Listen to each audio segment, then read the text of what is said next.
अस्सलामुअलैकुम दोस्तों। क्या आप जानते हैं कि आज दुनिया में सिर्फ एक सिंगल डे पर ट्रिलियंस ऑफ डॉलर्स खर्च किए जाते हैं। ये कोई छोटी रकम नहीं है।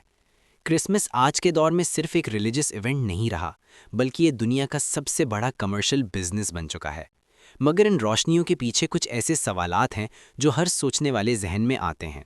अगर एक्चुअल में 25 दिसंबर हज़रत ईसा अलैहिस्सलाम की बर्थडे है, तो मुसलमान इसे सेलिब्रेट क्यों नहीं करते? क्रिश्चियंस हज़रत ईसा अलैहिस्सलाम को जीसस क्यों कहते हैं, जबकि कुरान में उनका नाम ईसा अलैहिस्सलाम है? ये लाल कपड़ों वाला सांता क्लॉज असल में कौन है? और सबसे इम्पॉर्टेंट सवाल, क्रिश्चियंस का ये बिलीफ कि जीसस सन ऑफ गॉड यानी अल्लाह के बेटे हैं, इस पर इस्लाम का जवाब क्या है? दोस्तों, आज की इस वीडियो में हम उस दौर का जिक्र भी करेंगे जब लोग जुपिटर की पूजा करते थे, और देखेंगे कि कैसे उस पुराने ज़माने का कनेक्शन आज के तौहीद से जुड़ा हुआ है। इन सारे सवालों के जवाब आप इस वीडियो में जानेंगे, इसलिए वीडियो को स्किप मत कीजिएगा। आगे बढ़ने से पहले हमारे चैनल क्रिएटिव माइंड्स को सब्सक्राइब कर लें। तो चलिए, वक्त के पहिए को घुमाते हैं और चलते हैं आज से तकरीबन 2000 साल पीछे। Video number 16.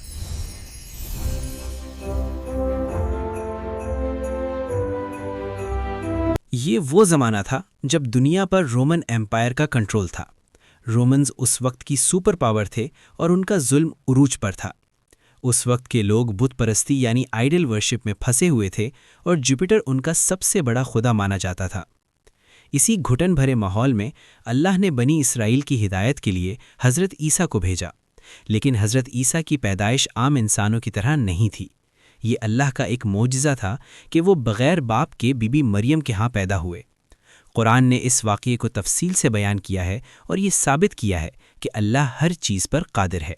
जब हज़रत ईसा ने लोगों को एक अल्लाह की तरफ बुलाना शुरू किया, तो रोमन रूलर्स और वहाँ के करप्ट मजहबी लीडर्स उनके दुश्मन बन गए। उन्होंने प्लान बनाया कि उन्हें कत्ल कर दिया जाए।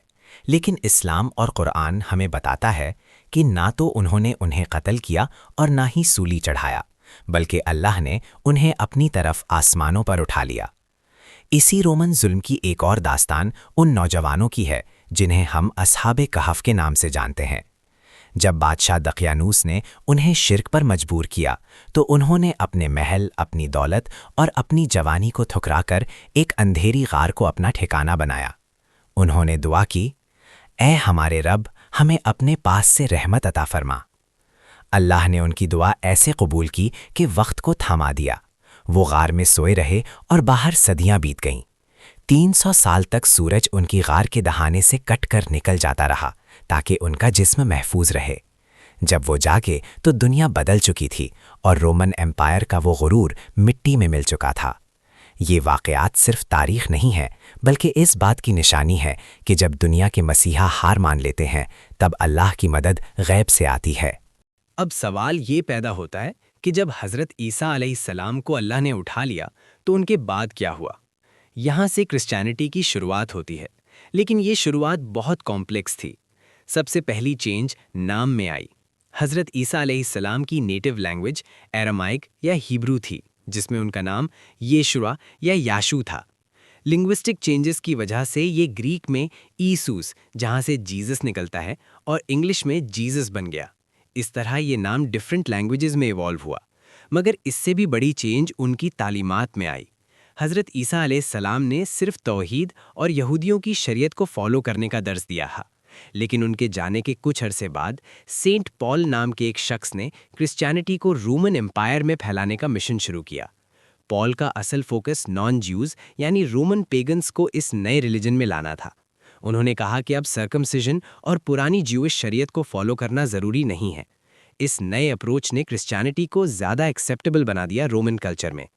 इसी दौरान हज़रत ईसा अलैहिस्सलाम को प्रॉफिट मानने के बजाय उन्हें सन ऑफ गॉड कहना शुरू कर दिया गया। ये कॉन्सेप्ट पुराने रोमन और ग्रीक मिथोलॉजी में मौजूद था, जहां गॉड्स के सन्स होते थे। इस नए थियोलॉजिकल आइडिया ने तौहीद की बेसिक टीचिंग को चैलेंज किया। अब आते हैं क्रिसमस और 25 दिसंबर पर। आपको हैरानी होगी कि बाइबल में कहीं भी 25 दिसंबर का जिक्र नहीं है। तो फिर ये डेट कहाँ से आई? असल में यूरोप में सदियों से 25 दिसंबर के आसपास विंटर सॉलिस्टिस और पेगन फेस्टिवल्स मनाए जाते थे। रोमन्स अपने सूरज देवता सन गॉड की पैदाइश सेलिब्रेट करते थे और इस फेस्टिवल को सेटरनेलिया कहा जाता था, जिसमें लोग तोहफे देते और फीस्टिंग करते थे। जब रोमन एम्पायर ने क्रिश्चियनिटी को ऑफिशियल रिलीजन बनाया तो चर्च लीडर्स ने देखा कि लोग अपनी पुरानी आदत नहीं छोड़ रहे। इसलिए 4th सेंचुरी में रोमन चर्च ने स्ट्रैटेजी बदली। उन्होंने उन्हीं पेगन फेस्टिवल्स को क्रिश्चियनाइज कर दिया।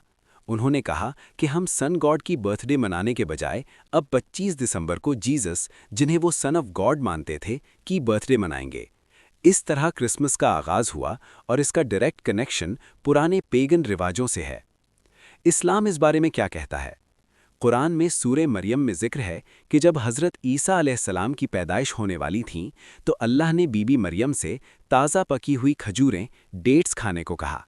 पैलेस्टाइन और उस इलाके में दिसंबर में सख्त सर्दी होती है और खजूरें गर्मियों या समर या मौसम ख़ज़ां का फल हैं, सर्दी का नहीं। ये एक स्ट्रॉन्ग बायोलॉजिकल प्रूफ है।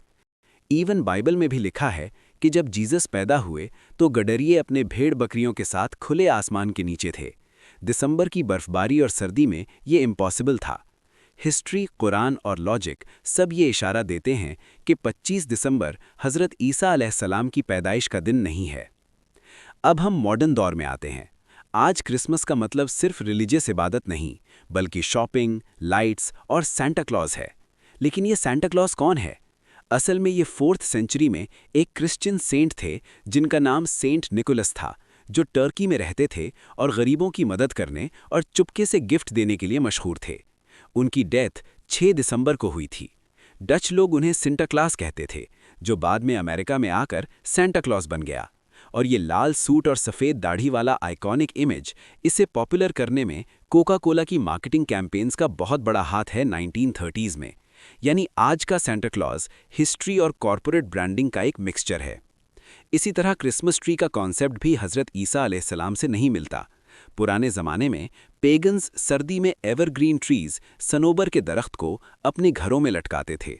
वो समझते थे कि इन दरख्तों में जादुई ताकत है जो उन्हें बुरी आत्माओं से बचाती है।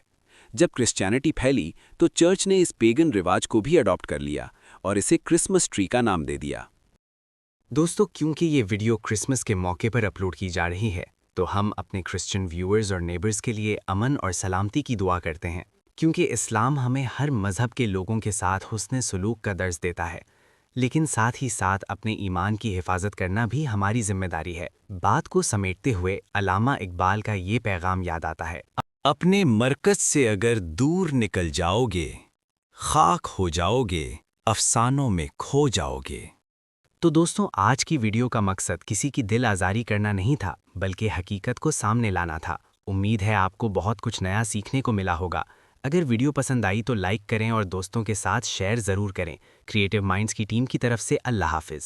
जाने से पहले मेरा आपसे एक आखिरी और संजीदा सवाल है, क्या हम वाकई अपनी हिस्ट्री और अपने दीन को समझते हैं, या हम भी बस उन्हीं रस्मों और फेस्टिवल्स के पीछे भाग रहे हैं जो सोशल मीडिया या टीवी पर दिखाए जाते हैं? इस पर ज़रूर गौर कीजिएगा। अल्लाह हाफिज़।